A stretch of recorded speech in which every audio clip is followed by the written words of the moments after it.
Um CEO bilionário promete metade da fortuna a quem curar sua esposa, paralisada há 3 anos.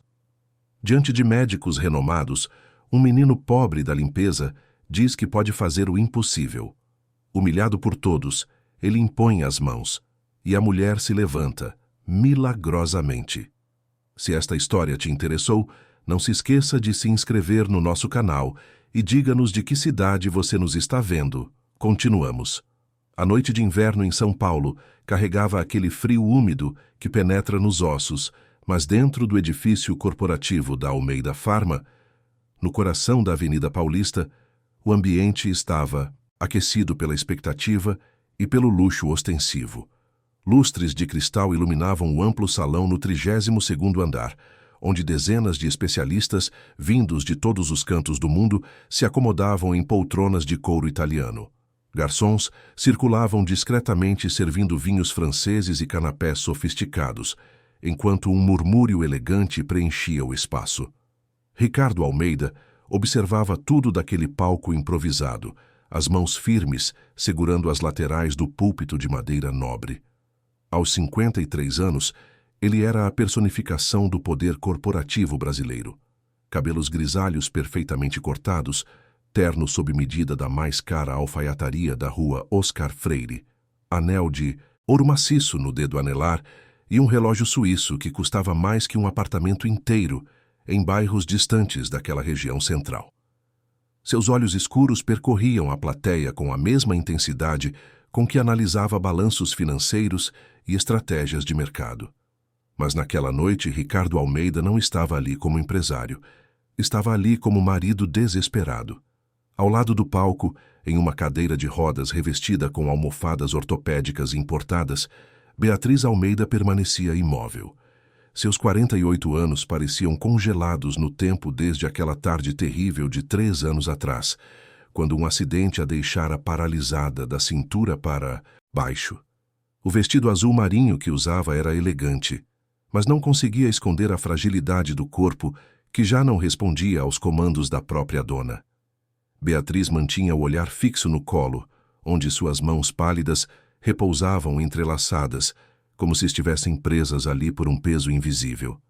Ricardo respirou fundo antes de começar a falar. Sua voz, sempre firme nas reuniões de acionistas e nas negociações bilionárias, tremia levemente nas primeiras palavras. Senhoras e senhores, agradeço a presença de todos. Sei que viajaram longas distâncias e deixaram compromissos importantes para estar aqui esta noite. O que os trouxe até São Paulo não é um lançamento de produto, não é uma conferência médica comum. É algo muito mais pessoal, muito mais urgente.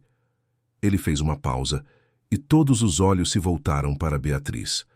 A mulher não levantou a cabeça. Há 3 anos, minha esposa sofreu um acidente. Os detalhes não importam agora. O que importa é que, desde então, ela está presa a esta cadeira. Consultamos os melhores especialistas do Brasil, dos Estados Unidos, da Europa. Fizemos tratamentos experimentais, terapias inovadoras, investimos fortunas em pesquisas, e nada funcionou. A voz de Ricardo ganhou uma firmeza quase agressiva. Por isso, hoje faço uma promessa diante de todos vocês, testemunhas qualificadas da ciência internacional. Quem conseguir fazer minha esposa voltar a andar, receberá metade de tudo o que possuo, metade da minha fortuna pessoal. Não estou falando de prêmios simbólicos ou contratos futuros. Estou falando de bilhões de reais transferidos imediatamente. Um sussurro percorreu a plateia. Alguns se entreolharam com expressões de surpresa, outros com ambição mal disfarçada. Ricardo continuou. Vocês têm à disposição toda a estrutura desta empresa, todos os recursos tecnológicos, todos os contatos necessários. Não há limite de orçamento. Não há restrições éticas que eu não esteja disposto a flexibilizar. Quero resultados. E então ele desceu do palco, os passos ecoando firmes contra o mármore, e foi até a cadeira de Beatriz. Colocou a mão no ombro dela com uma suavidade que parecia quase ensaiada, teatral. A mulher finalmente ergueu os olhos e, por um instante fugazíssimo, algo estranho cruzou seu olhar. Não era gratidão. Talvez fosse medo. ou talvez desconfiança.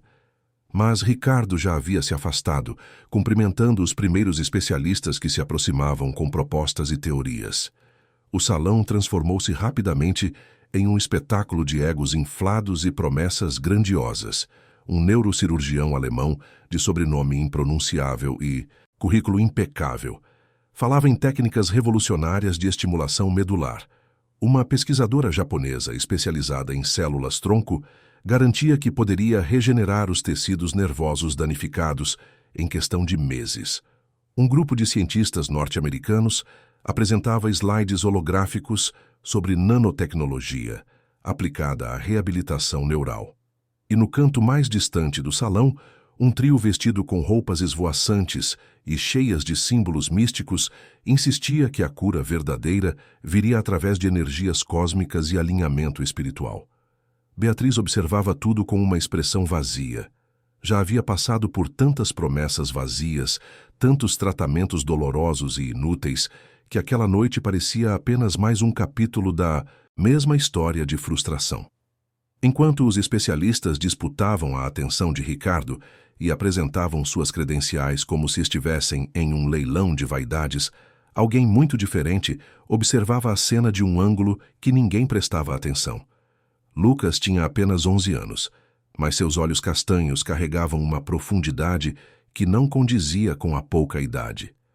Magro, de pele morena queimada pelo sol, cabelos despenteados e roupas simples que já tinham sido lavadas tantas vezes que estavam desbotadas, ele segurava um esfregão com as duas mãos enquanto fingia limpar o chão do corredor adjacente ao salão. Na verdade, estava prestando atenção em cada palavra dita ali dentro. Lucas era funcionário da equipe de limpeza terceirizada do edifício, ou melhor, ajudante não oficial. Sua avó, Dona Maria, trabalhava ali havia 15 anos, sempre no turno da noite, sempre calada e eficiente. Mas nos últimos meses, a saúde dela tinha piorado tanto que Lucas precisou assumir parte das tarefas para que ela não perdesse o emprego. Ninguém da administração sabia oficialmente que um menino de 11 anos estava ali. E Lucas preferia assim. Era invisível, podia observar tudo sem ser notado, mas naquela noite, algo dentro dele não conseguia ficar quieto. Ele via Beatriz Almeida ali, cercada por toda aquela gente falando termos complicados e fazendo promessas impossíveis, e sentia uma dor estranha no peito. Não era pena, era outra coisa, uma certeza inexplicável de que podia ajudar. Lucas não entendia completamente o que acontecia quando aquela sensação tomava conta dele. Já tinha acontecido outras vezes, sempre com animais ou plantas. Uma vez, quando era menor, tocou em um passarinho que havia caído do ninho e parecia morto. O bichinho abriu os olhos e voou. Outra vez, a plantinha murcha da varanda da Dona Maria, que estava completamente seca, voltou a brotar depois que ele segurou o vasinho entre as mãos. Sua avó sempre dizia que era obra divina, que o menino tinha sido abençoado, mas Lucas não gostava de pensar muito nisso. Só sabia que, às vezes, quando tocava em algo ou alguém que estava sofrendo, alguma coisa mudava. E agora, olhando para aquela mulher na cadeira de rodas, ele sentia o mesmo formigamento nas palmas das mãos. Largou o esfregão encostado na parede e, antes que pudesse pensar melhor, caminhou em direção à entrada do salão. "O que você pensa que está fazendo, garoto?" A voz veio de um segurança grande e carrancudo que imediatamente bloqueou a passagem com o corpo. Lucas engoliu seco. "Eu só quero falar com o Sr. Ricardo. Eu posso ajudar a senhora." O segurança deu uma risada curta e seca. "Pode ajudar? Olha só, pessoal. Temos um pequeno médico aqui. Volta para o seu lugar, moleque. Isso aqui não é lugar para você. Mas eu sei que posso ajudar. Por favor, deixa eu tentar. Cai fora antes que eu chame a supervisora e você e sua avó percam o emprego." Lucas sentiu o coração apertar. Sabia que não podia arriscar o sustento da Dona Maria, mas também não conseguia simplesmente ir embora. Então fez algo impulsivo. Gritou: "Senhor Ricardo, eu posso fazer sua esposa andar de novo." O salão inteiro silenciou. Todas as conversas foram interrompidas. Cabeças se viraram. E Ricardo Almeida, que estava conversando com o neurocirurgião alemão, franziu a testa e olhou na direção da voz. Quem está gritando? O segurança segurou Lucas pelo braço com força. Desculpe, Sr. Almeida.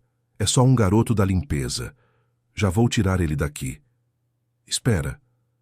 Ricardo caminhou até a entrada do salão, os passos firmes e a expressão confusa. Quando viu Lucas, sua confusão se transformou em irritação. O que é isso? Quem deixou uma criança entrar aqui? Eu trabalho aqui, senhor.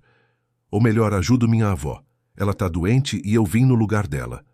Ricardo revirou os olhos, mas antes que pudesse dispensar o garoto, Lucas continuou, rápido e desesperado. Eu sei que o senhor não acredita em mim. Sei que eu não tenho diploma nenhum, não sou médico, não sou nada. Mas eu posso fazer sua esposa voltar a andar. Eu juro. Só me deixa tentar.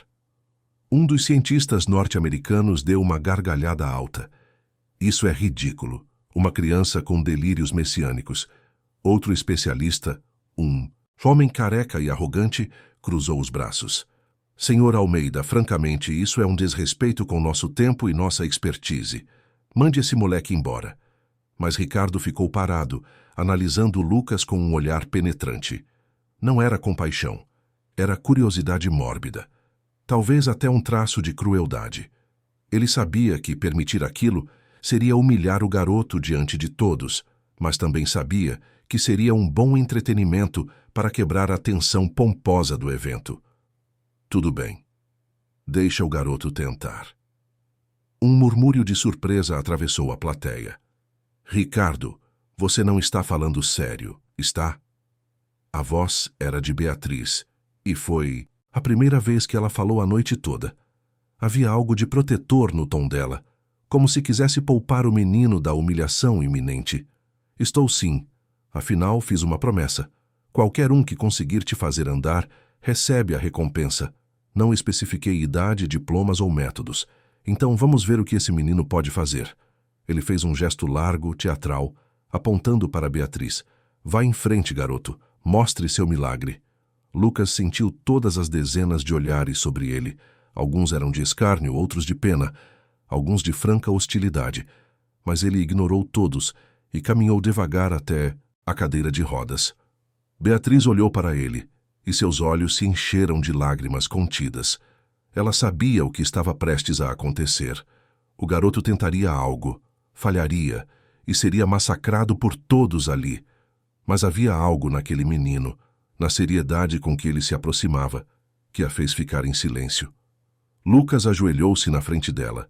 Suas mãos tremiam, mas ele as estendeu e, com delicadeza, colocou as palmas sobre as pernas paralisadas de Beatriz, por cima do tecido do vestido. Por favor, confie em mim, senhora.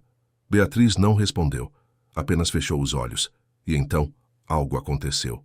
Primeiro foi um calor intenso que começou a se espalhar pelas pernas de Beatriz, subindo pela coluna, preenchendo cada fibra do corpo que há 3 anos estava dormente. Ela arfou, surpresa. Depois, uma sensação estranha, quase elétrica, percorreu seus músculos. E pela primeira vez desde o acidente ela sentiu as próprias pernas. Seus olhos se arregalaram. Eu estou sentindo. Meu Deus, eu estou sentindo minhas pernas. Lucas manteve as mãos no lugar, os olhos fechados, a respiração profunda. Parecia estar em transe, completamente concentrado. E então, como se uma força invisível tivesse sido liberada, os músculos das pernas de Beatriz começaram a se contrair. Não eram espasmos involuntários. Eram movimentos reais. Um grito de incredulidade ecoou no salão. Isso não é possível. Beatriz, ainda em choque, tentou mover os dedos dos pés. E eles se mexeram. Ela tentou dobrar o joelho, e ele dobrou. Lágrimas desciam livremente pelo rosto dela agora. Lucas abriu os olhos e recuou, suas mãos tremendo. Parecia exausto, como se tivesse corrido uma maratona. Tenta levantar, senhora. Eu acho que vai conseguir. Beatriz olhou para Ricardo, que estava completamente paralisado, a boca entreaberta. Olhou para os especialistas, que observavam a cena em choque absoluto. E então, lentamente, apoiou as mãos nos braços da cadeira de rodas e começou a se erguer. Ela vacilou no primeiro segundo, as pernas tremendo sob o peso do próprio corpo depois de tanto tempo sem usá-las. Mas então encontrou equilíbrio e estava de pé. De pé depois de 3 anos presa a uma cadeira. Eu estou de pé. Eu estou de pé. Ela deu um passo, depois outro, cambaleante, insegura, mas andando, andando. O salão explodiu em caos. Alguns dos presentes começaram a chorar abertamente, tomados pela emoção da cena. Outros gritavam que era impossível, que tinha que ser fraude, que alguém tinha dopado a mulher ou manipulado a situação de alguma forma. O neurocirurgião alemão saiu do salão batendo a porta, o rosto vermelho de raiva por ter sua ciência desacreditada diante de todos. A pesquisadora de células-tronco ficou parada no mesmo lugar, em choque, as mãos tremendo. O grupo místico começou a cantar mantras, proclamando que testemunharam um milagre divino real. E no meio de todo aquele caos, Ricardo Almeida permaneceu imóvel. Ele não demonstrou alegria. Não correu para abraçar a esposa que acabara de se levantar pela primeira vez em anos. Não agradeceu ao garoto que acabara de fazer o impossível. Em vez disso, sentiu medo. Medo profundo, visceral, que tomou conta de cada célula do seu corpo. Porque Ricardo sabia que aquilo mudaria tudo. E ele não estava preparado para as consequências. Beatriz se aproximou dele, ainda insegura nos passos, mas firme na intenção. Ela o encarou nos olhos e, pela primeira vez em muito tempo, Ricardo viu algo nela que há anos não via mais. Força, autonomia, vida. Obrigada, ela disse, mas não estava falando com ele. Virou-se para Lucas, que ainda estava ajoelhado no chão, exausto. Muito obrigada. O garoto apenas acenou com a cabeça, fraco demais para falar. E naquele instante, enquanto os especialistas saíam do salão em uma mistura de indignação e espanto, enquanto os seguranças tentavam controlar o caos, enquanto Beatriz descobria novamente a sensação de estar em pé, Ricardo Almeida tomou uma decisão. Ele não podia deixar que aquilo saísse daqui daquele jeito. Não podia permitir que a história daquele garoto se espalhasse. Porque se o mundo soubesse que uma criança pobre, sem educação, sem recursos, sem ciência, tinha feito o que bilhões de reais em pesquisa não conseguiram, tudo o que ele havia construído desmoronaria. Sua reputação, sua empresa, seu poder, tudo. E Ricardo Almeida não estava disposto a perder nada disso. Então, enquanto todos ainda estavam distraídos, ele pegou o celular e discou um número que ele só usava em emergências. Um número que conectava diretamente com alguém capaz de resolver problemas que a lei não alcançava. Alô, Patrícia, preciso dos seus serviços. Agora. E dessa vez, é algo grande. Muito grande. A voz do outro lado da linha era fria e eficiente. Estou ouvindo. Preciso que você destrua alguém completamente. Quero que essa pessoa vire piada, vire escárnio, vire nada. Pode fazer. Isso? Depende. Quem é o alvo? Ricardo olhou para Lucas, que agora estava sendo ajudado a se levantar por um dos garçons. O garoto parecia tão inocente, tão alheio ao perigo que estava prestes a enfrentar. Um menino de 11 anos. Houve uma pausa do outro lado da linha. Então, uma risada baixa e sinistra. Interessante. Mande os detalhes. Vou começar ainda esta noite. Ricardo desligou o telefone e guardou no bolso. Respirou fundo, recompôs a expressão e voltou ao centro do salão, onde Beatriz agora caminhava em círculos pequenos, ainda se acostumando com a liberdade recém-conquistada. Ele sorriu. Um sorriso que não chegava aos olhos, e começou a planejar como iria destruir o garoto que acabara de salvar sua esposa. Patrícia Mendonça não era o tipo de pessoa que aparecia em revistas ou programas de televisão. Seu trabalho dependia justamente do oposto, de permanecer nas sombras, de ser um nome que poucos conheciam, mas que todos os poderosos sabiam onde encontrar quando precisavam resolver problemas que não podiam ser resolvidos pelos meios convencionais. Ela tinha 42 anos, uma aparência discreta que passava completamente despercebida em qualquer lugar, e uma mente afiada como bisturi para entender as fraquezas humanas e explorá-las até o limite. Seu escritório ficava em um prédio comercial sem nenhum charme particular na região da Faria Lima, com uma placa na porta que dizia apenas Consultoria Estratégica em Comunicação, mas os serviços que ela oferecia iam muito além de simples relações públicas. Patrícia era especialista em destruir reputações.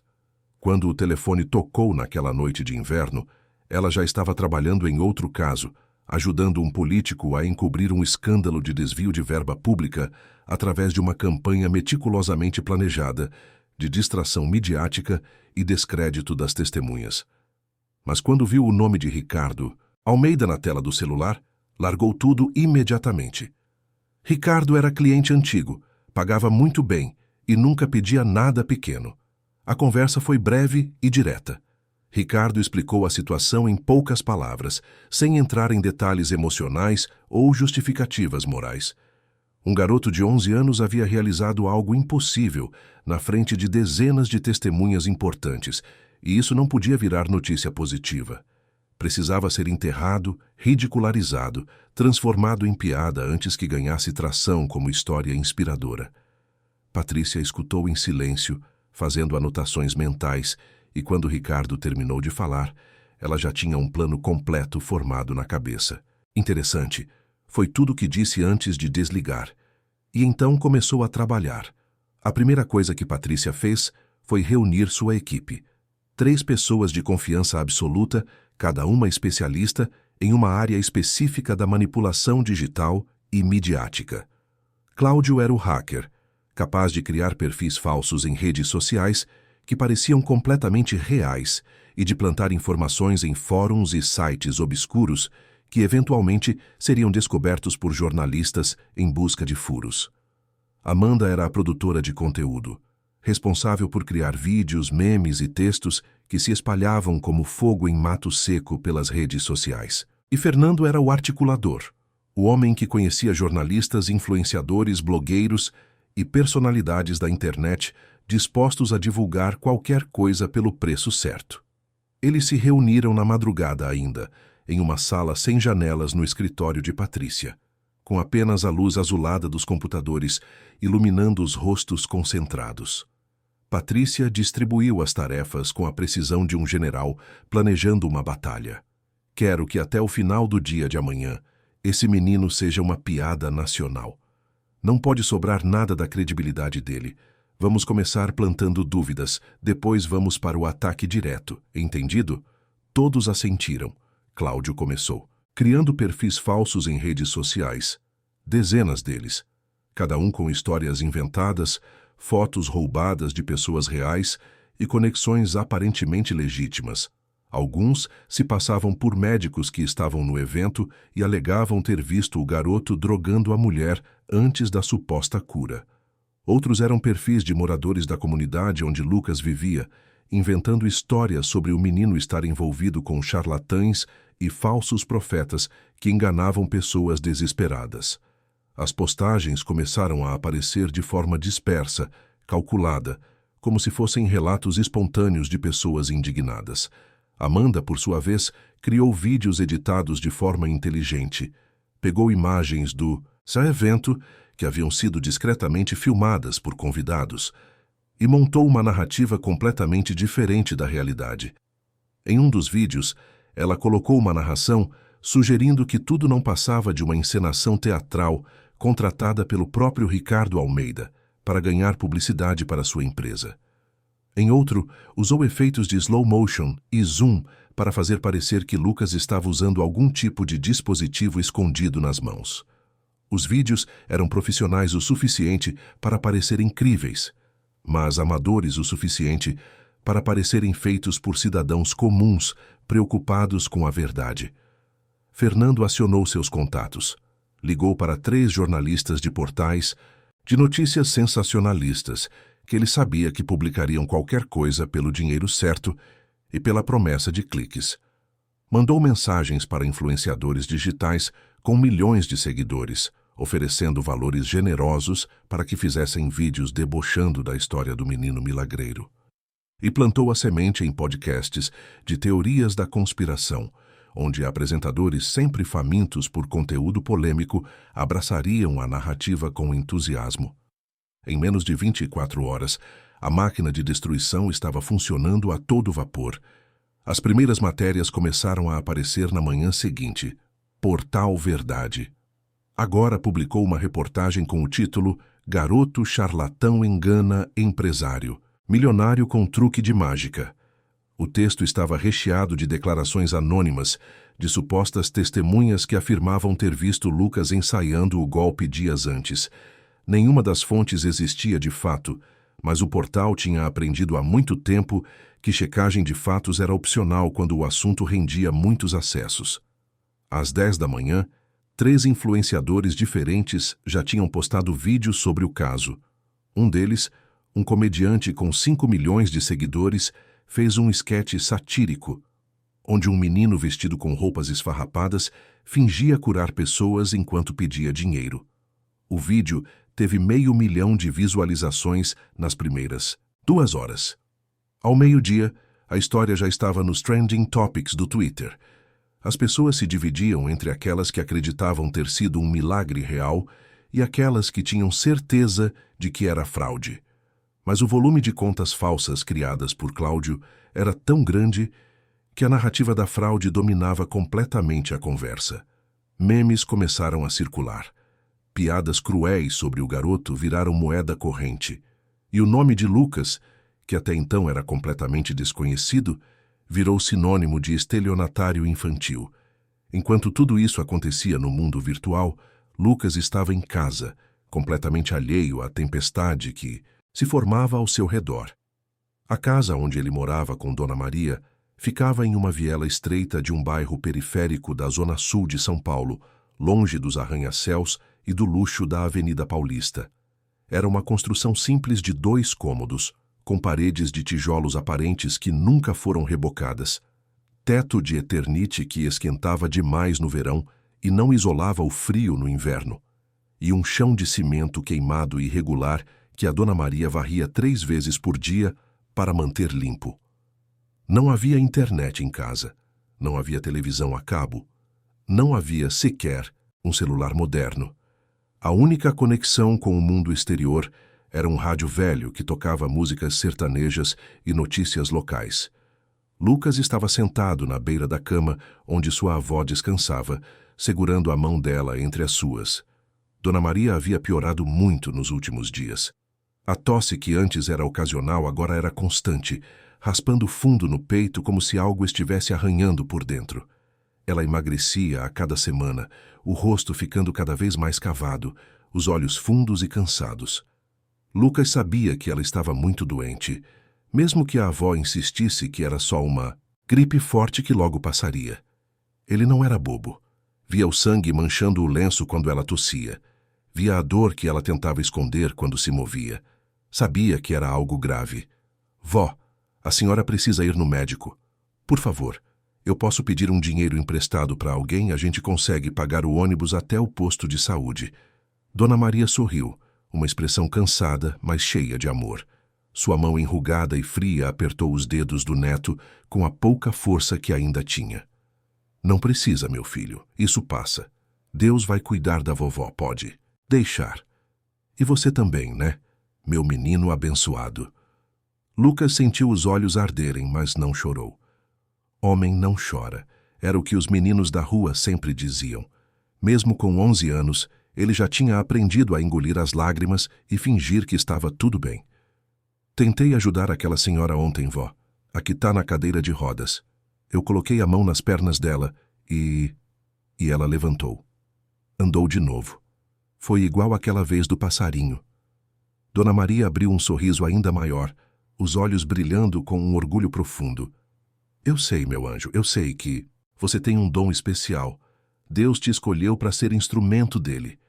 Mas presta atenção no que a vovó vai te falar agora. Ela puxou o neto para mais perto, a voz ficando mais séria. O mundo não é gentil com quem é diferente, Lucas.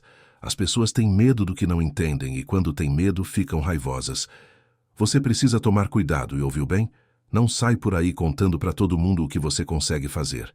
Guarda isso só para quando for realmente necessário. Eu sei, vó. Eu só queria ajudar. E ajudou, meu filho. Tenho certeza disso. Mas agora vem aqui. Deita do meu lado e me conta como foi essa noite. Quero saber tudo. Lucas se deitou ao lado da avó naquela cama velha que rangia a cada movimento e começou a contar cada detalhe da noite anterior.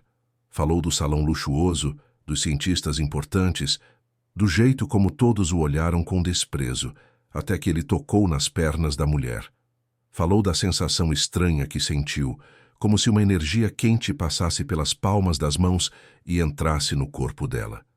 Falou de como a mulher se levantou e andou, e de como algumas pessoas choraram de emoção enquanto outras gritavam que era mentira. Dona Maria escutou tudo com atenção, fazendo perguntas aqui e ali, sorrindo nos momentos bonitos e franzindo a testa nos momentos tensos. Quando Lucas terminou, ela ficou em silêncio por um tempo longo, apenas olhando para o teto com aquela expressão pensativa que Lucas conhecia bem. Esse tal de Ricardo Almeida, continuou ela finalmente. Ele te agradeceu? Te tratou bem? Lucas hesitou. Não muito, vó. Ele ficou meio estranho, como se tivesse com medo de mim. Dona Maria suspirou fundo.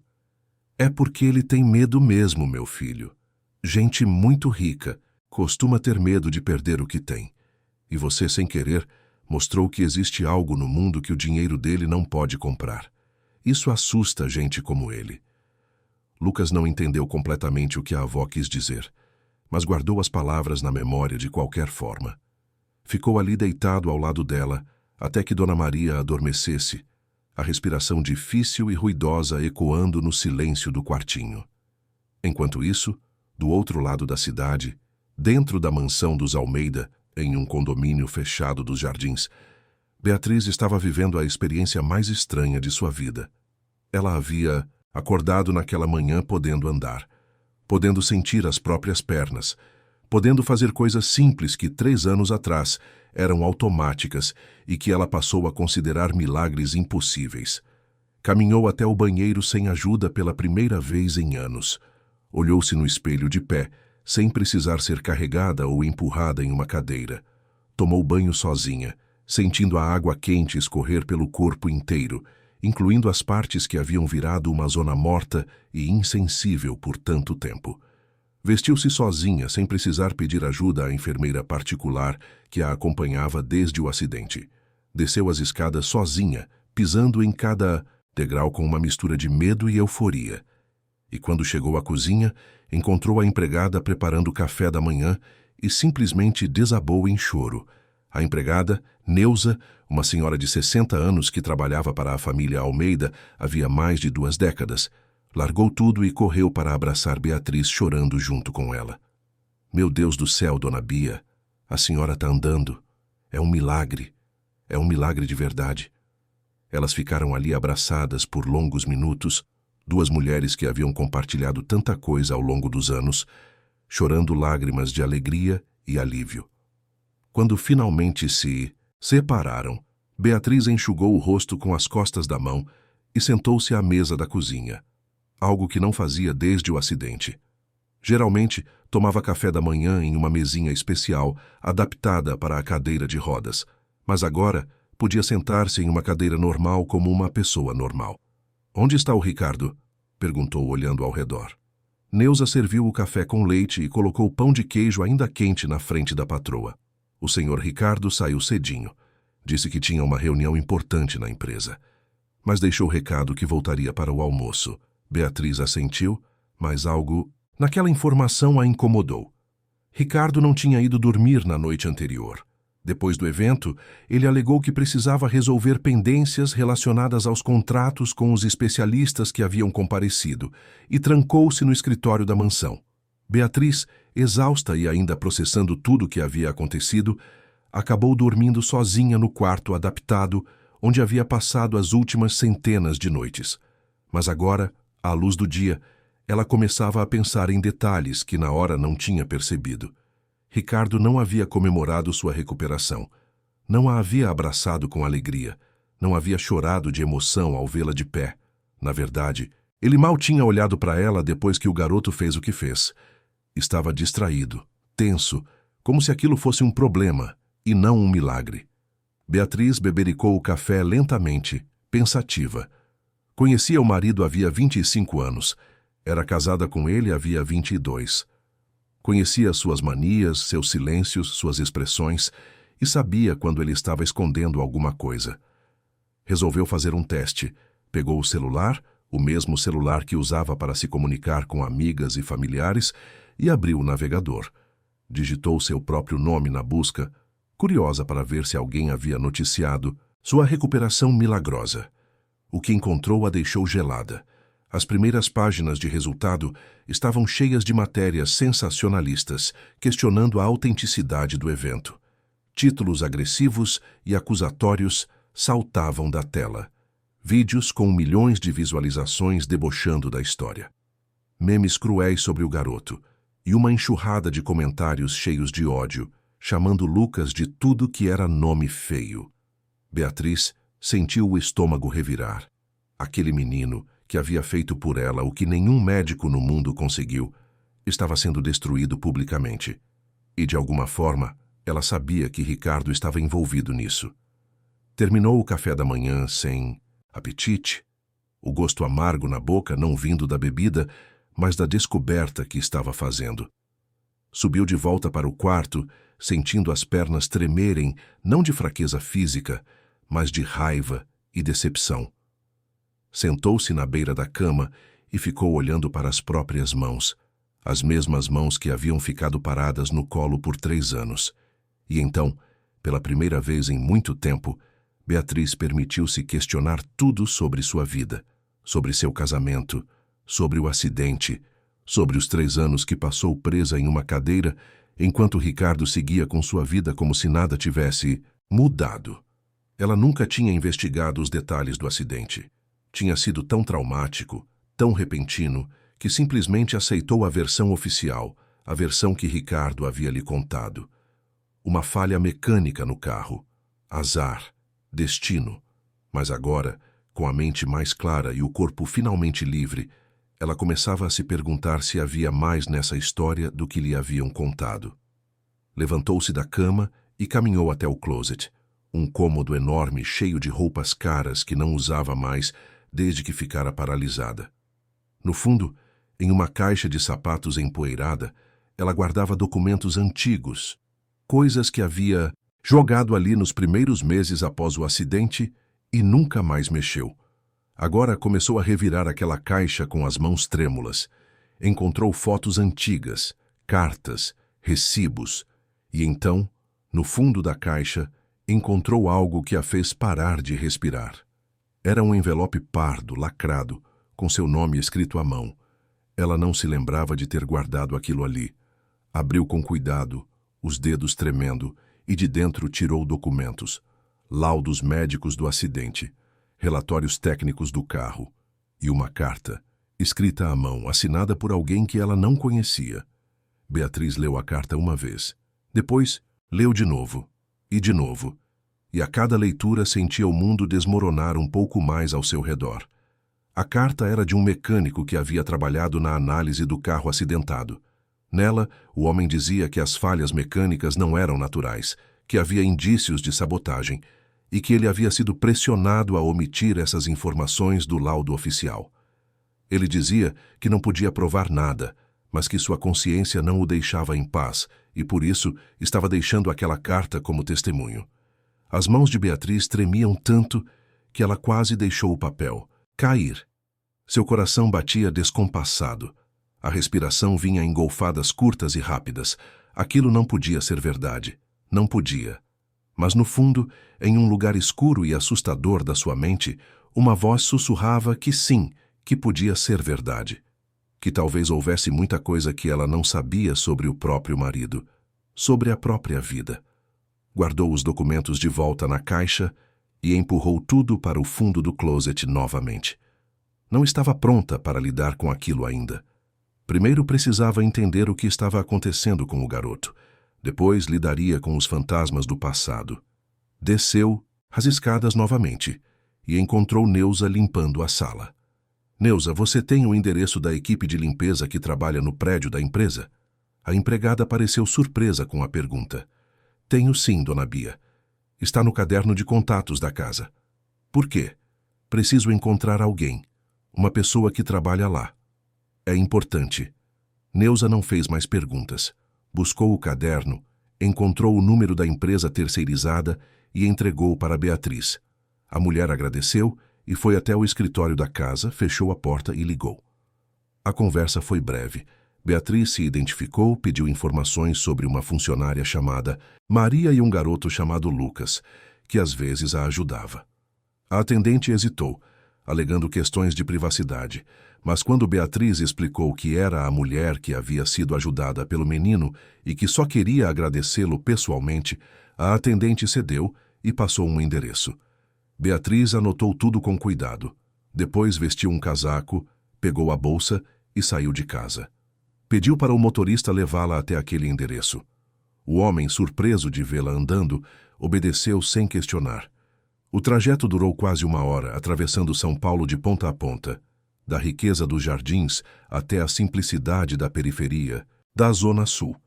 E a cada quilômetro, Beatriz sentia que estava se distanciando não apenas geograficamente, mas de tudo que havia sido sua vida até então. Quando finalmente chegou ao endereço, o motorista pareceu preocupado. Dona Beatriz, tem certeza que é aqui? Esse bairro não é muito seguro, tenho certeza, pode me esperar, não vou demorar. Ela desceu do carro e caminhou pela viela estreita até encontrar a casa de tijolos aparentes com o número que havia anotado. Respirou fundo e bateu na porta de madeira velha. Quem abriu foi Lucas. O garoto a reconheceu imediatamente, os olhos se arregalando, de surpresa. Senhora, oi Lucas, vim te agradecer. E conversar se você me deixar. O menino hesitou por um segundo. Depois abriu a porta completamente e convidou-a a entrar. E foi ali, naquela casa simples que cabia inteira dentro da sala de estar da mansão dos Almeida, que Beatriz começou a entender que sua vida nunca mais seria a mesma.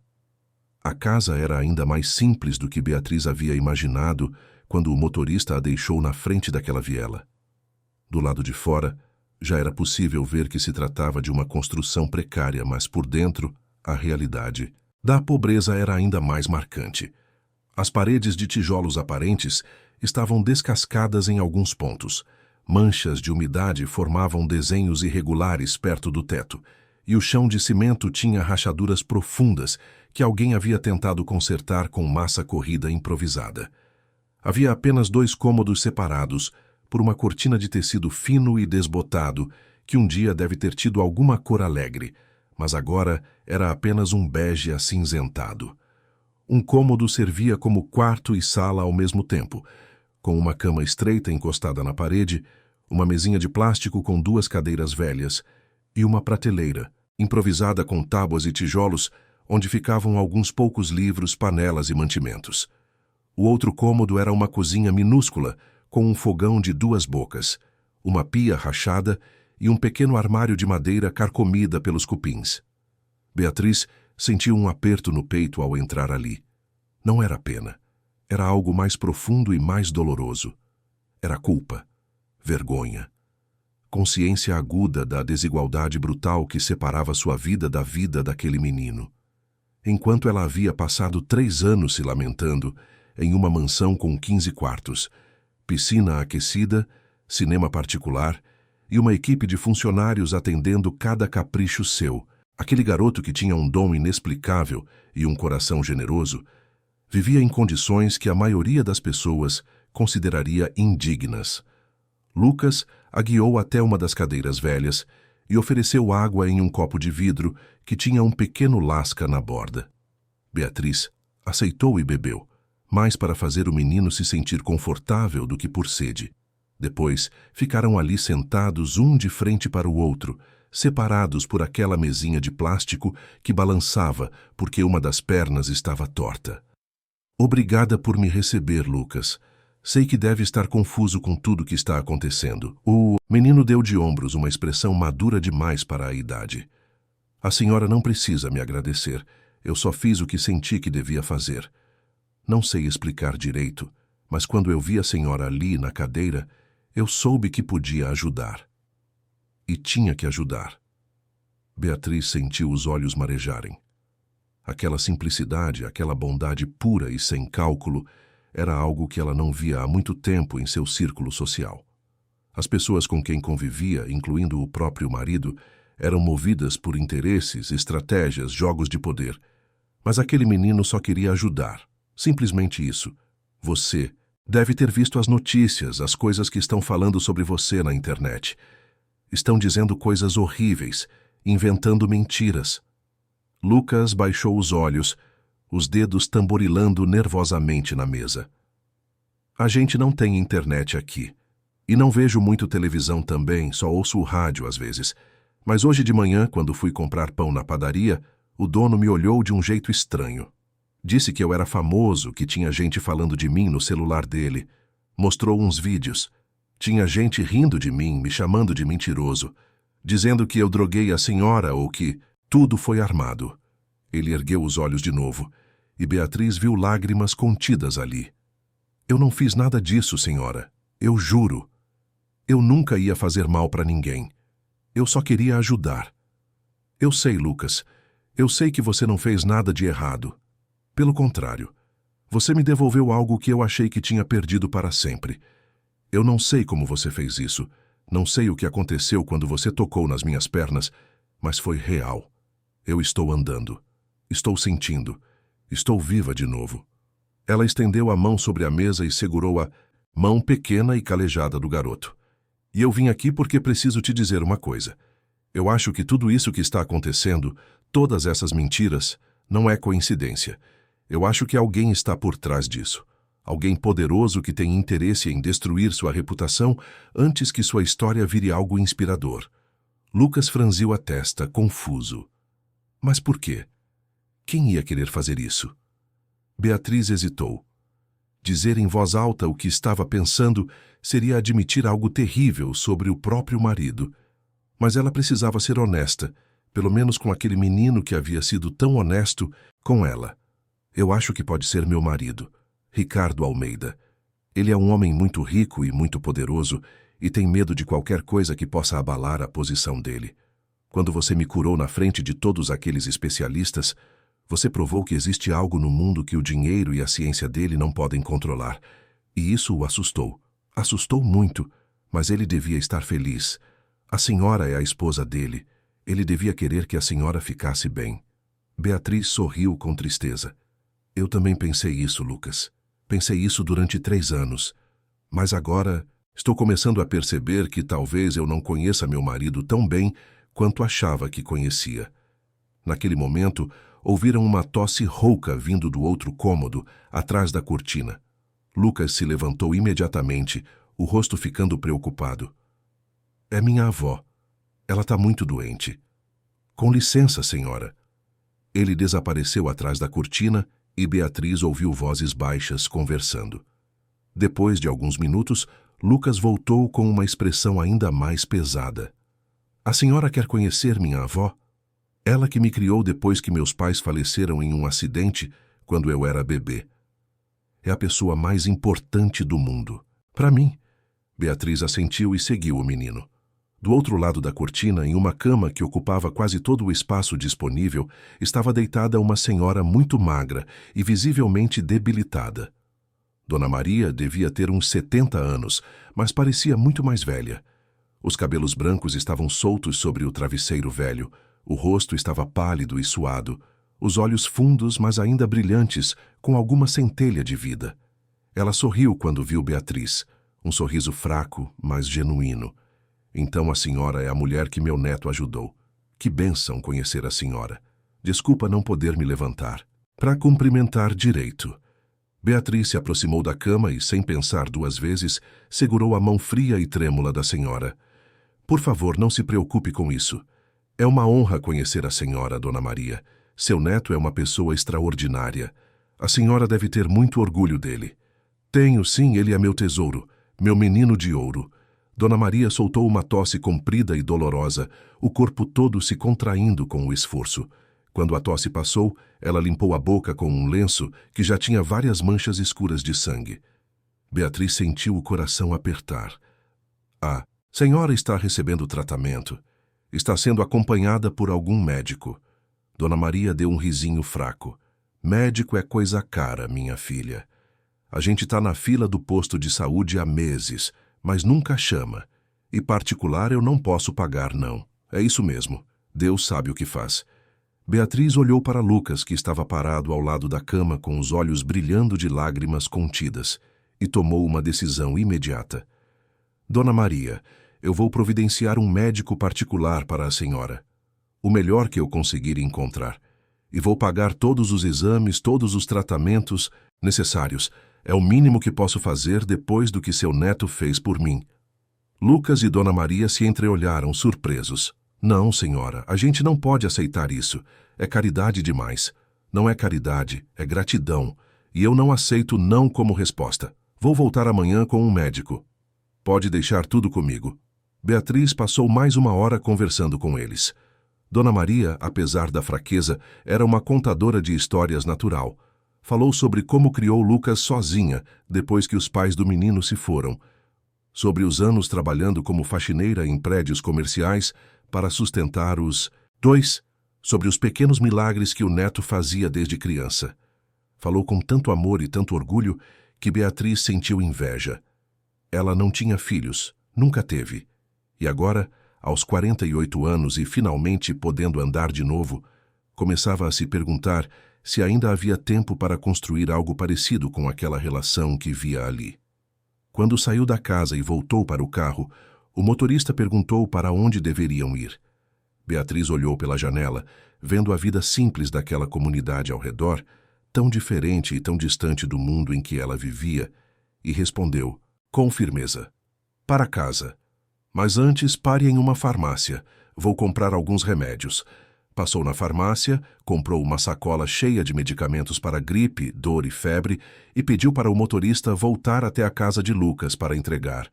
Depois, finalmente, foram para a mansão nos jardins.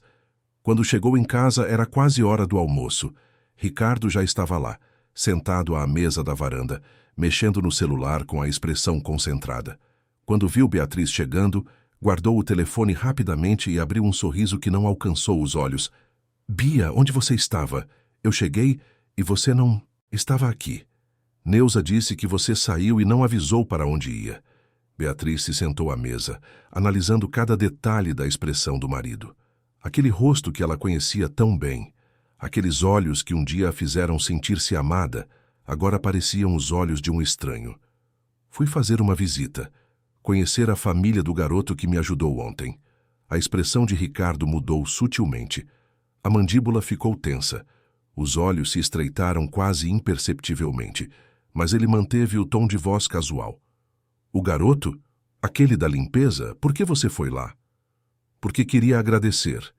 Ele fez. Por mim o que ninguém conseguiu fazer em 3 anos, Ricardo. Ele merece pelo menos um agradecimento. E descobri que a avó dele está muito doente. Vou providenciar médicos e tratamento para ela. Ricardo colocou o garfo na mesa com mais força do que o necessário. Beatriz, você não pode sair por aí fazendo promessas assim. Você não conhece essas pessoas. Pode ser golpe, pode ser gente querendo tirar vantagem da sua gratidão. Ou pode ser gente genuinamente boa que precisa de ajuda. Como você explica o que aconteceu comigo ontem, Ricardo? Como você explica que eu estou andando?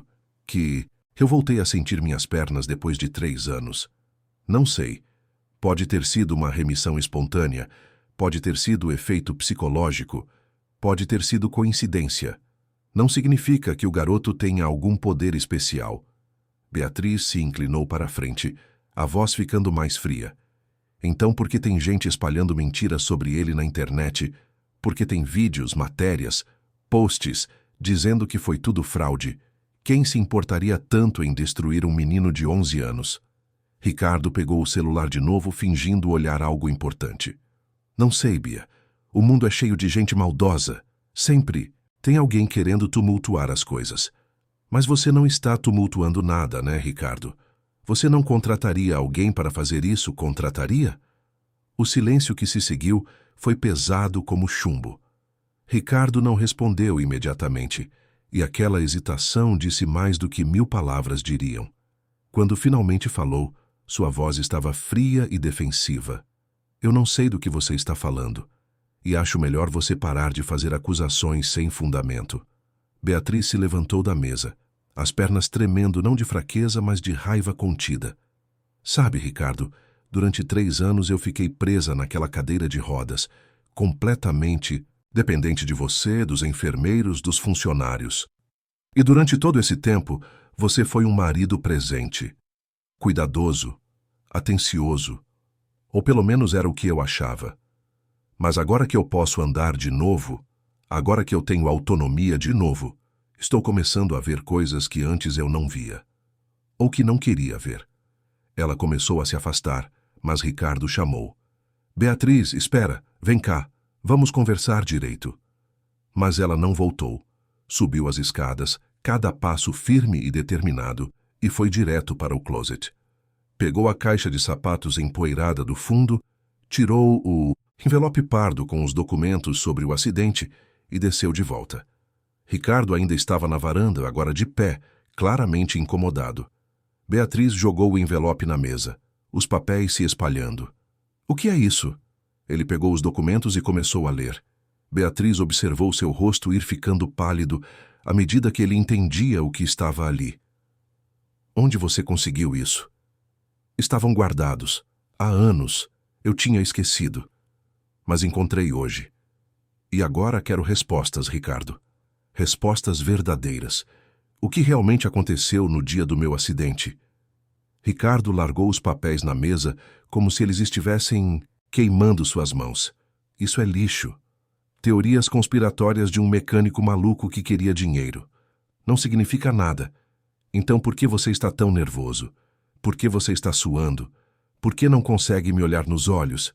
Por que você está sendo irracional? Você acabou de passar por uma experiência traumática. Voltou a andar depois de anos. Está emocionalmente abalada. Não é o momento para ficar procurando chifre em cabeça de cavalo. A voz de Ricardo havia subido de tom, algo raro para um homem que sempre se orgulhava do autocontrole. Beatriz percebeu que havia tocado em um nervo. Vou investigar isso, Ricardo. Vou descobrir toda a verdade sobre o acidente. E se você está escondendo alguma coisa, se você teve qualquer envolvimento, juro que vou expor tudo. Você não vai fazer nada disso. A voz de Ricardo agora era uma ameaça velada, baixa e perigosa. Vou fazer sim, e você não pode me impedir. Não mais. Eu posso andar agora, Ricardo. Posso ir onde quiser. Posso fazer o que quiser. E você vai ter que aceitar isso. Ela virou as costas e saiu da varanda, deixando Ricardo sozinho com os documentos espalhados na mesa e uma expressão de fúria contida no rosto. Beatriz trancou-se no quarto e pela primeira vez em 3 anos chorou de verdade. Não chorou de dor física ou de frustração por estar presa em uma cadeira. Chorou porque estava descobrindo que sua vida inteira havia sido uma mentira. Que o homem com quem ela era casada talvez nunca a tivesse amado de verdade. Que talvez, só talvez, ele tivesse tido algo a ver com o acidente que a deixou paralisada. As lágrimas molharam o travesseiro por horas, e quando finalmente pararam, quando finalmente ela conseguiu respirar de novo, Beatriz tomou uma decisão. Não iria mais confiar em Ricardo. Não iria mais aceitar suas versões dos fatos. Iria investigar por conta própria, e iria começar procurando o tal mecânico que assinou aquela carta. Enquanto isso, do outro lado da cidade, em um apartamento luxuoso em Pinheiros, Ricardo discava um número que ele só usava em emergências. O telefone tocou 3 vezes antes que uma voz feminina atendesse. Patrícia? Temos um problema. Um problema grande. Estou escutando. Minha esposa está fazendo perguntas. Está investigando coisas que deviam ficar enterradas. E está defendendo aquele garoto, aquele moleque da limpeza. Preciso que você acelere o processo. Preciso que ele vire uma piada nacional tão rápido que ninguém acredite em mais nada que ele disser. E preciso que você ache um jeito de distrair minha esposa, de ocupar a atenção dela com outra coisa. Patrícia ficou em silêncio por um momento, processando. Isso vai custar mais caro. Controlar a narrativa sobre o garoto é uma coisa. Manipular sua própria esposa é outra completamente diferente. Eu pago o que for necessário. Só resolva isso. Tem mais alguma coisa que eu precise saber? Algum segredo que ela possa descobrir e que seria problemático para você? Ricardo hesitou.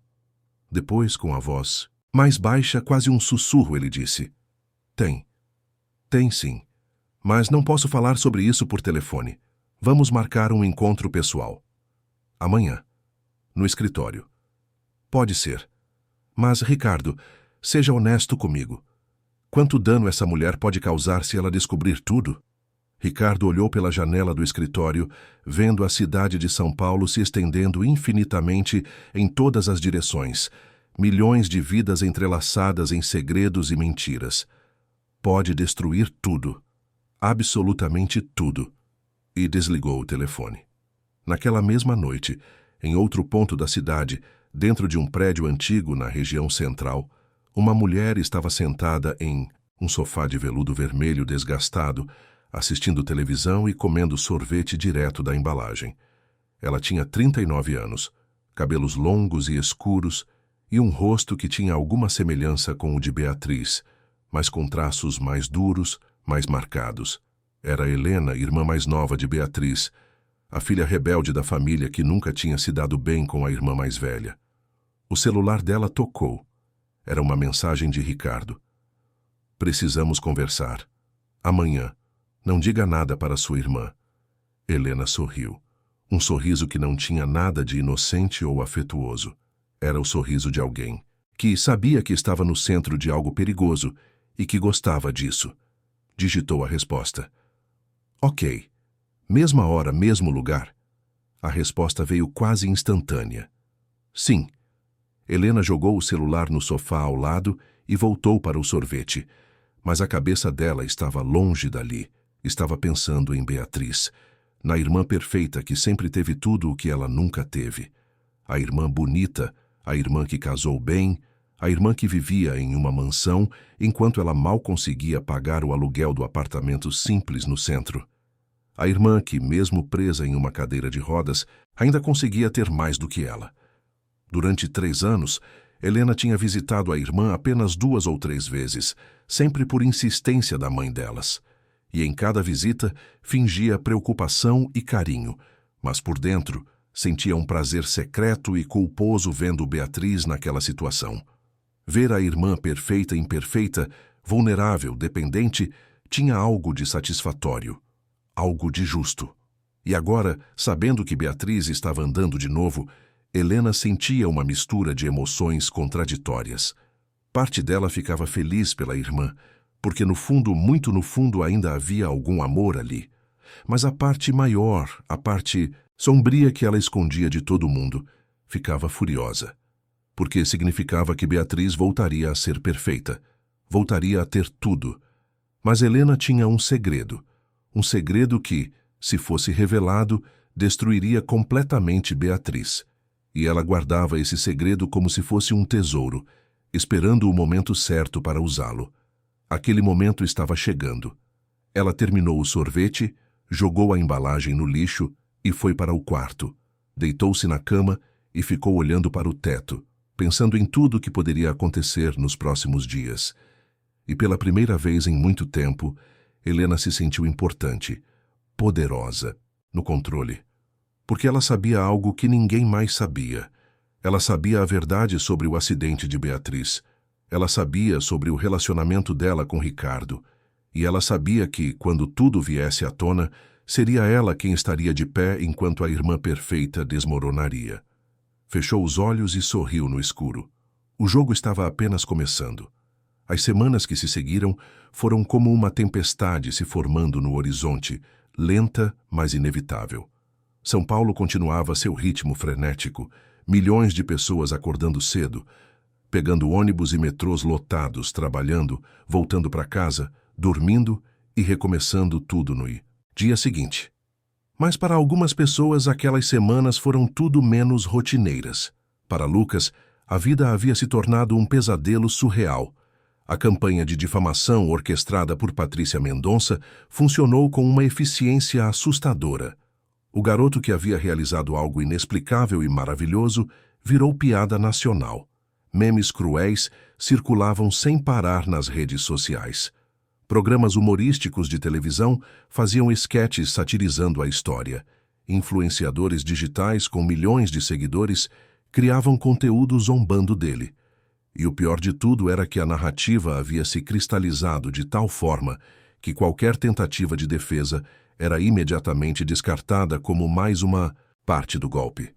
Na escola onde Lucas estudava, uma pequena instituição pública na periferia, os outros alunos começaram a chamá-lo de charlatão, de mentiroso, de aproveitador.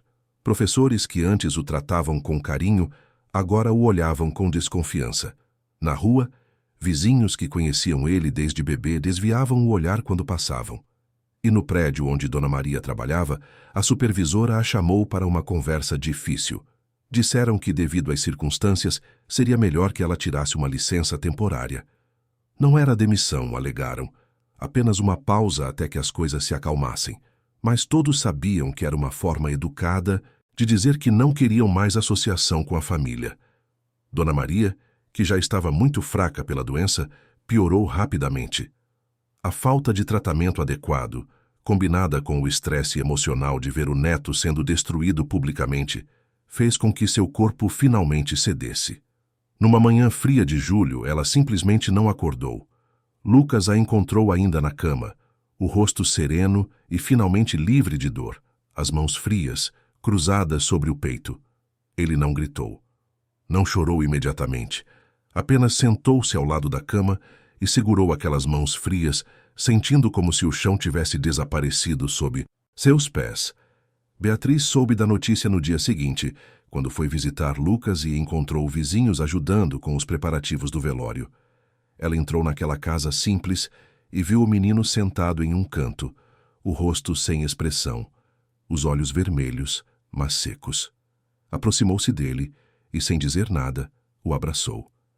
E foi só então que Lucas desabou.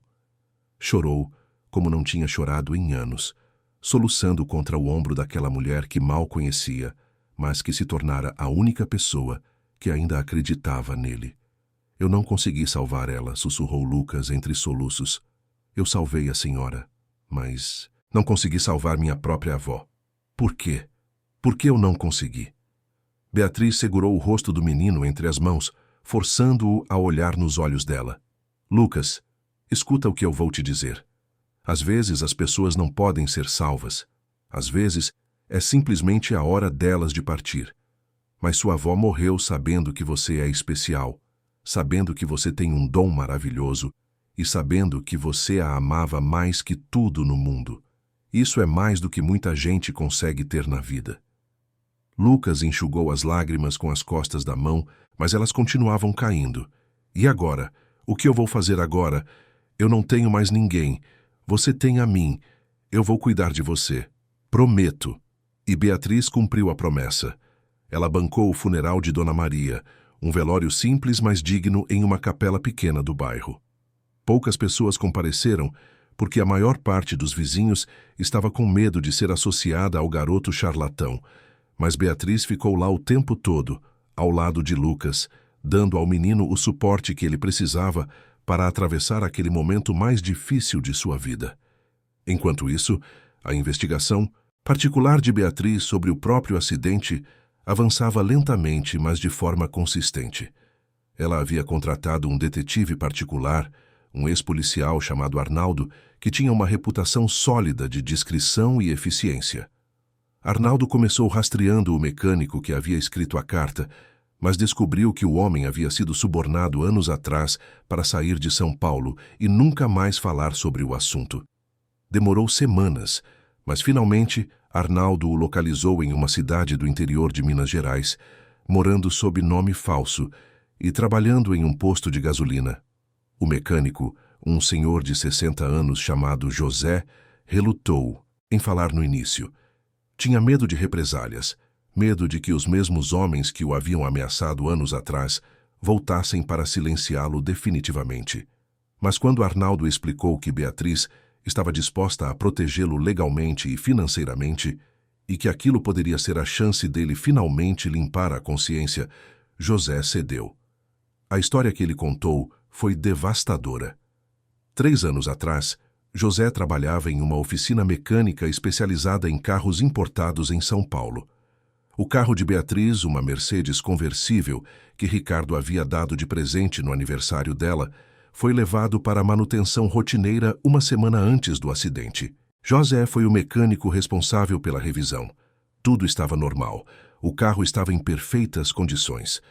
Mas 2 dias antes de Beatriz pegar o carro de volta, um homem bem vestido apareceu na oficina depois do expediente, quando José estava sozinho finalizando um serviço. O homem ofereceu uma quantia absurda de dinheiro para que José fizesse uma alteração muito específica no sistema de freios do Mercedes. Uma alteração que faria o freio falhar em alta velocidade, mas que pareceria acidente mecânico natural na investigação posterior. José recusou inicialmente. Disse que nunca faria algo assim, que poderia prejudicar alguém. Mas o homem então mudou de tática. Mostrou fotos da família de José, sua esposa, seus filhos, seus netos, e disse com uma calma assustadora que seria uma pena se algo acontecesse com eles. José, apavorado, cedeu. Fez a alteração. E 3 dias depois, Beatriz sofreu o acidente que a deixou paralisada. O pior de tudo foi o que José disse no final. Ele descreveu o homem que o ameaçou, e a descrição batia perfeitamente com Marcelo Costa, o braço direito de Ricardo na Almeida Pharma, o executivo de confiança, que cuidava dos assuntos mais delicados da empresa. Quando Arnaldo apresentou essas informações para Beatriz, ela ficou paralisada. Não de corpo, mas de mente, incapaz de processar completamente o que aquilo significava. Significava que seu próprio marido havia mandado sabotar o carro dela, que Ricardo havia tentado matá-la, e que o acidente que a deixou 3 anos presa em uma cadeira de rodas não foi acidente coisa nenhuma, mas tentativa de homicídio. Beatriz precisou de 2 dias inteiros trancada no quarto para conseguir juntar forças suficientes para confrontar Ricardo.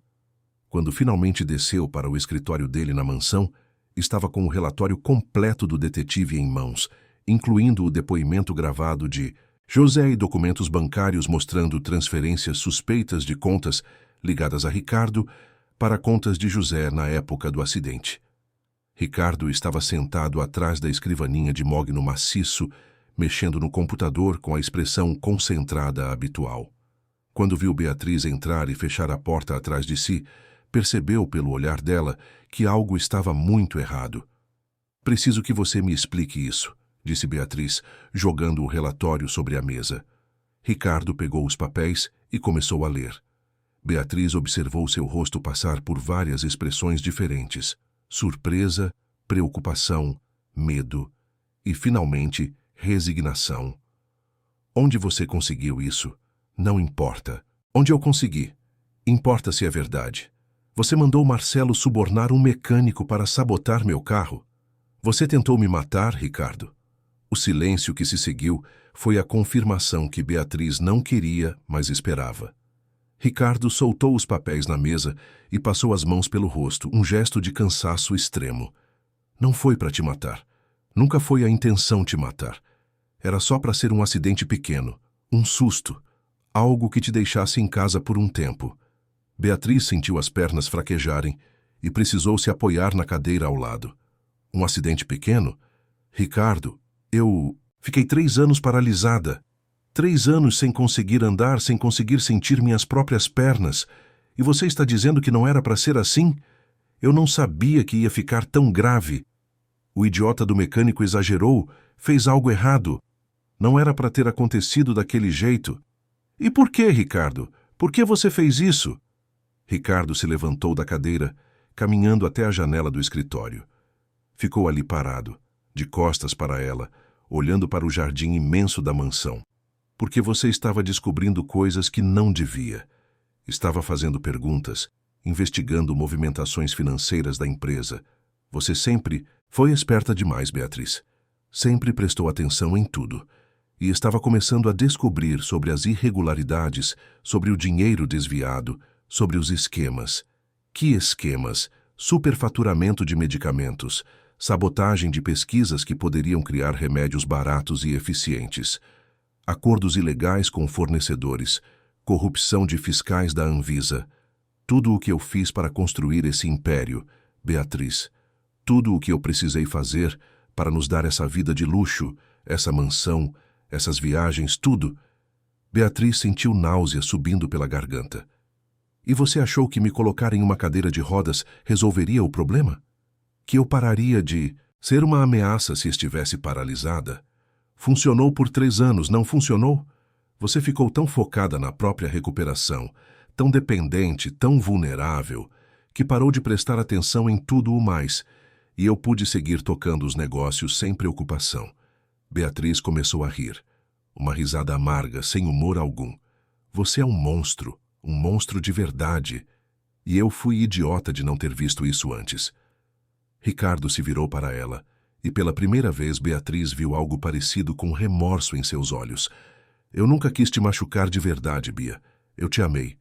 De verdade. No começo, pelo menos. Mas os negócios, o dinheiro, o poder, tudo isso foi tomando conta. E em algum momento, não sei quando, você virou apenas mais um obstáculo que eu precisava contornar. E Helena, onde ela entra nisso tudo? A expressão de Ricardo mudou. Ficou defensiva, quase envergonhada.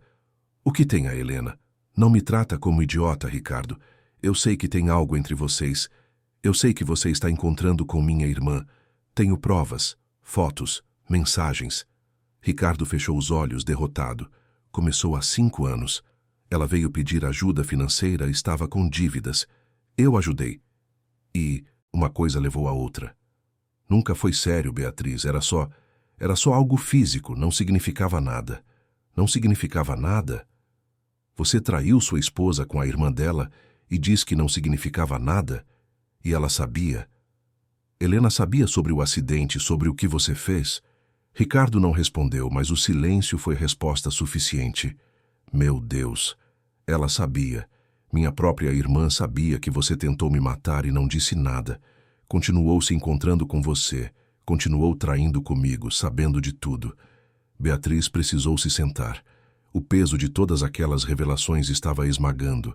Descobrir que o marido havia tentado matá-la já era devastador o suficiente.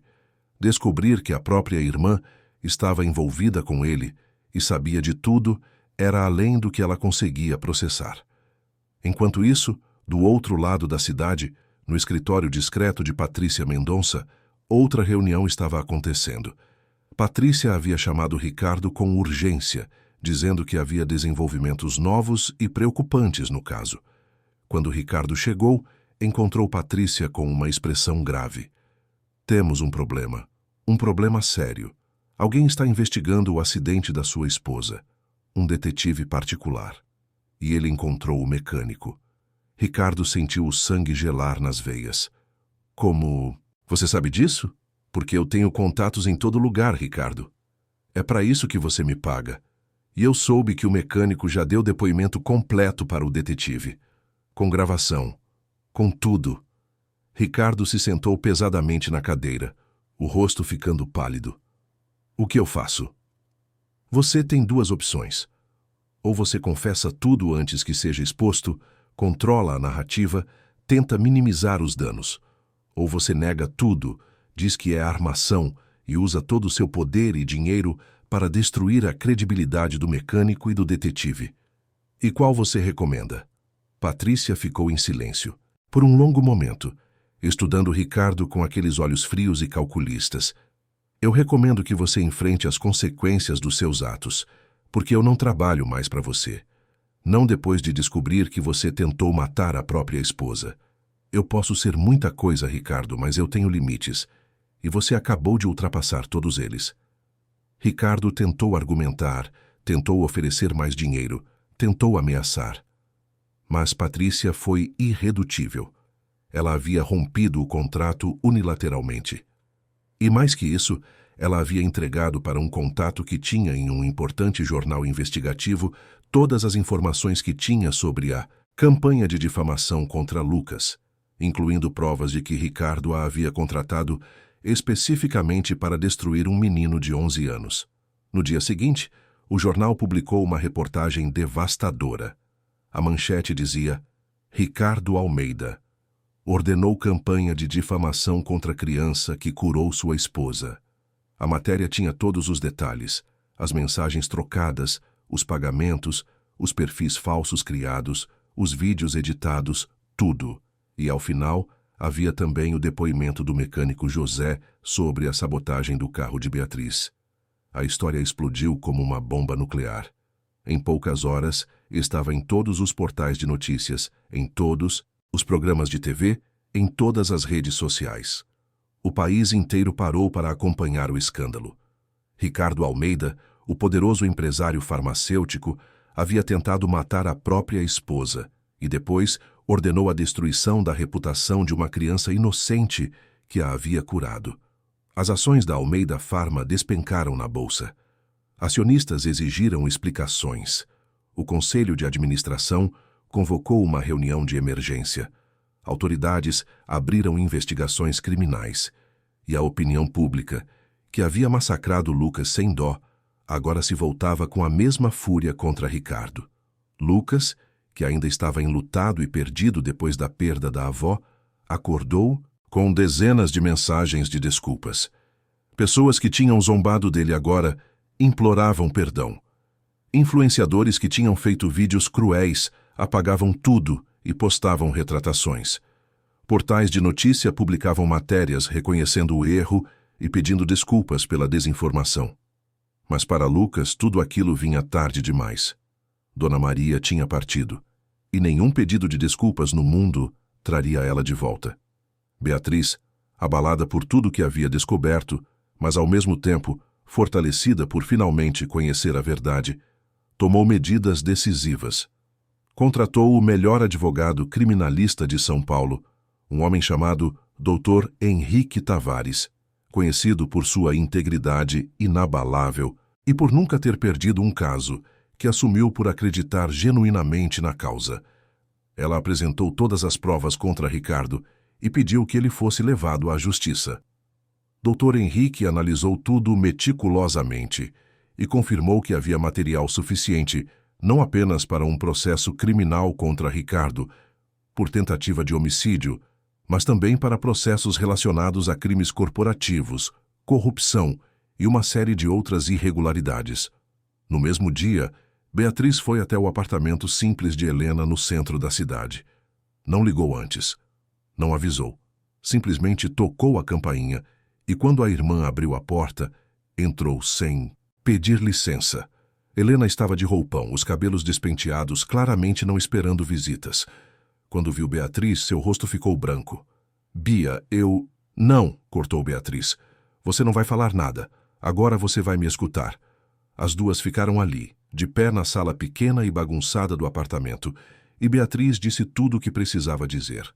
Falou sobre a traição, sobre o segredo que Helena guardou, sobre a cumplicidade no crime de Ricardo. Falou sobre anos de inveja mal resolvida que Helena sempre teve, sobre o prazer doentio que ela sentiu vendo a irmã mais velha sofrendo. Falou sobre como, apesar de tudo, ela ainda era sua irmã, e por isso estava dando a ela uma única chance, uma única oportunidade de fazer a coisa certa. Você vai testemunhar contra ele, vai contar tudo o que sabe, e vai assumir sua parte de responsabilidade nisso tudo. Ou eu vou garantir que você seja processada como cúmplice de tentativa de homicídio. Você escolhe. Helena, que nunca tinha visto a irmã tão firme, tão determinada, tão forte, desabou. Chorou desesperadamente, pediu perdão repetidamente. Prometeu que faria qualquer coisa para consertar o estrago. E Beatriz, apesar da raiva e da dor, sentiu uma ponta de compaixão, porque viu ali uma mulher destruída pela própria inveja, alguém que tinha desperdiçado anos da vida em ressentimento e amargura, em vez de construir algo próprio.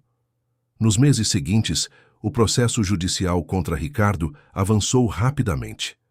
Dr. Henrique Tavares construiu um caso sólido e irrefutável. Helena testemunhou confirmando tudo. O mecânico José testemunhou, fornecendo detalhes técnicos da sabotagem. Funcionários da Almeida Pharma, que tinham sido silenciados por anos, finalmente encontraram coragem para falar sobre as irregularidades que conheciam. E Ricardo, cercado de todos os lados, sem aliados, sem saída, finalmente confessou tudo em uma audiência pública que foi transmitida ao vivo para todo o país. Foi um momento surreal. Ver aquele homem poderoso, que sempre teve controle sobre tudo e todos, sentado no banco dos réus, a voz trêmula, admitindo que havia tentado matar a própria esposa por medo de perder poder e dinheiro. Admitindo que havia usado todo o seu poder para destruir um menino inocente. Admitindo décadas de crimes corporativos, corrupção e manipulação. A sentença foi severa. Ricardo foi condenado a 15 anos de prisão por tentativa de homicídio, mais penas adicionais pelos crimes corporativos. Perdeu todo o controle sobre a Almeida Pharma. Teve a maior parte de seus bens confiscados e usados para pagar indenizações e multas. E talvez pior que tudo para alguém como ele, perdeu completamente sua reputação. O homem que um dia foi capa de revista como exemplo de empreendedor bem-sucedido, virou sinônimo de corrupção e crueldade. Dr. Henrique, impressionado com toda a história e movido por um senso profundo de justiça, propôs algo inesperado. Com o apoio de outros acionistas honestos da empresa, ele orquestrou uma reestruturação completa da Almeida Pharma. Ricardo foi substituído por uma diretoria nova, comprometida com transparência e ética, e Dr. Henrique assumiu a presidência do conselho com uma missão clara de transformar a empresa no que ela sempre deveria ter sido: uma organização focada em salvar vidas e não em lucrar com a doença. Beatriz, finalmente livre do casamento tóxico e das mentiras que a cercavam, tomou uma decisão que surpreendeu a todos, incluindo a ela mesma. Ela pegou a fortuna que lhe restou do divórcio, uma quantia substancial, mesmo depois de todas as indenizações e confiscos, e decidiu usá-la para construir algo significativo. Junto com Lucas, agora oficialmente sob sua tutela legal, ela fundou um hospital comunitário no bairro onde o menino cresceu. Não era um hospital comum. Era um lugar que combinava medicina moderna com acolhimento humano, onde pessoas que não tinham condições de pagar por tratamento particular podiam receber cuidado de qualidade. Onde médicos voluntários trabalhavam, não pela fama ou pelo dinheiro, mas pelo propósito genuíno de ajudar. Lucas, agora adolescente, ajudava no hospital sempre que podia.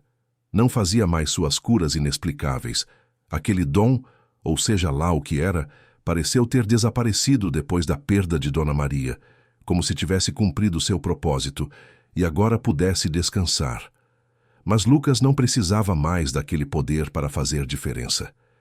Ele fazia diferença todos os dias simplesmente sendo quem era, conversando com os pacientes, levando conforto para quem sofria, distribuindo sorrisos e esperança. Anos se passaram. O hospital cresceu, virou modelo, inspirou outros projetos similares em várias cidades do Brasil. Beatriz, que havia descoberto uma vocação que nem sabia que tinha, dedicou-se completamente à administração do projeto e, aos poucos, foi se curando das feridas emocionais que Ricardo havia deixado. Conheceu pessoas novas, fez amizades genuínas e, eventualmente, até permitiu-se considerar a possibilidade de um novo amor. Não com pressa, não com desespero, mas com a sabedoria de quem aprendeu que o tempo cura mesmo as feridas mais profundas. Helena, por sua vez, cumpriu pena reduzida por colaboração com a justiça, mas carregou para sempre o peso do que havia feito. Quando saiu, tentou se reaproximar da irmã. Beatriz a recebeu, mas deixou claro que a confiança precisaria ser reconstruída tijolo por tijolo. E Helena aceitou isso. Começou a trabalhar como voluntária no hospital, fazendo tarefas simples, tentando de alguma forma compensar anos de inveja e maldade. Seria um caminho longo, mas pela primeira vez na vida, Helena estava genuinamente tentando ser uma pessoa melhor.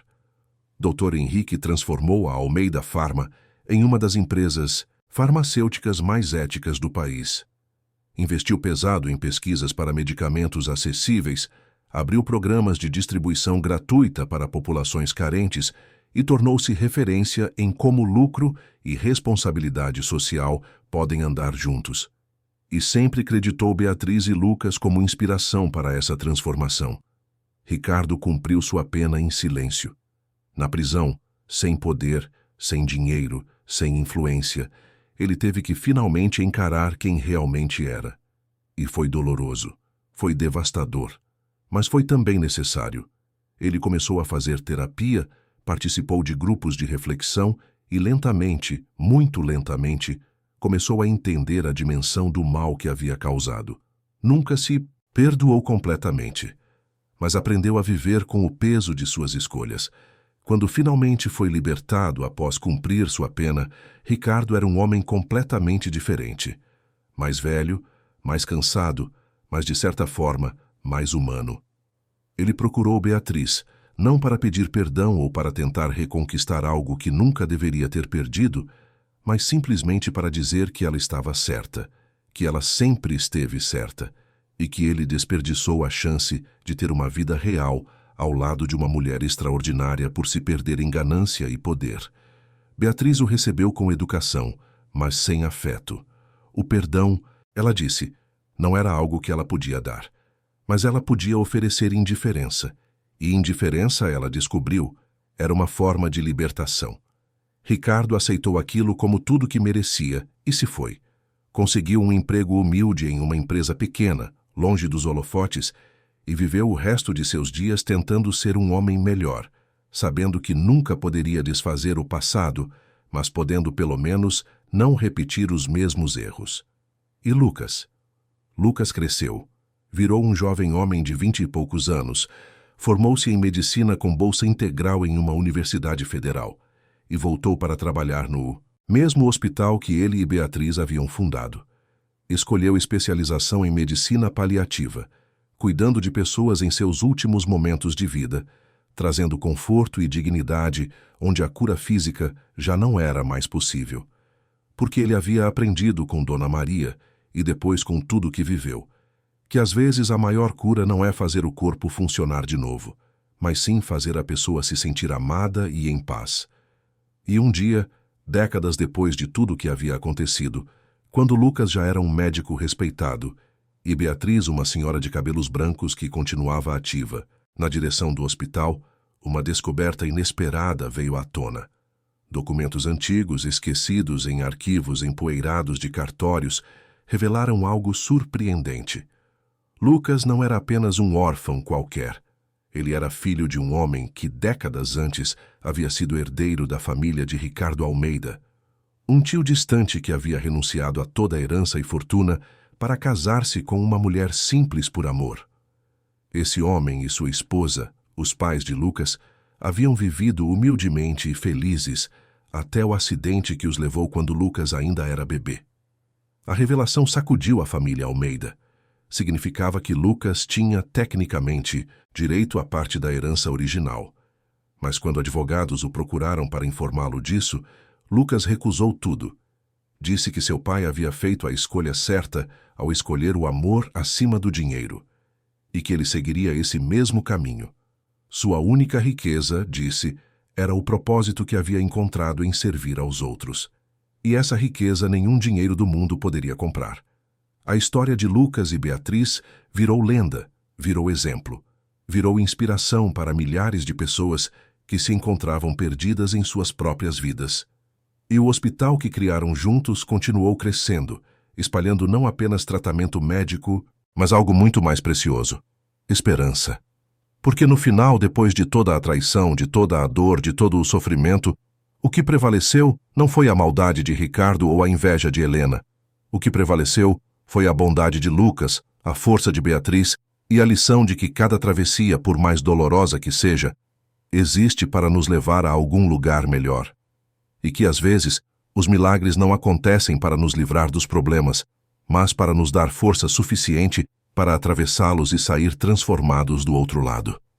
Anos depois, quando Beatriz já era uma senhora respeitada de cabelos completamente brancos, e Lucas, um médico maduro com seus próprios filhos, eles ainda se sentavam juntos às vezes na varanda do hospital, olhando para a comunidade ao redor que tinha mudado tanto desde aquele primeiro dia, e se lembrava de tudo, das dores, das perdas, das vitórias, e concordava que valeu a pena. Cada segundo doloroso valeu a pena, porque os levou exatamente para onde precisavam estar. Fim da história. Queridos ouvintes, Esperamos que a história de Lucas e Beatriz tenha tocado o seu coração. Se você se emocionou com essa jornada de dor, traição, descobertas e transformação, deixe seu like, inscreva-se no canal e conte nos comentários o que mais te marcou. Foi a coragem de Lucas em meio ao sofrimento? A força de Beatriz ao descobrir toda a verdade? A redenção possível mesmo depois dos erros mais graves? Todos os dias, trazemos histórias intensas como essa, que revelam o lado mais profundo da alma humana, que mostram como a bondade pode prevalecer mesmo nos momentos mais escuros e como cada um de nós tem o poder de escolher ser luz em meio às sombras. Te esperamos no próximo episódio, com mais uma história que vai mexer com suas emoções e fazer você refletir sobre a vida, o amor, a justiça e o poder da esperança.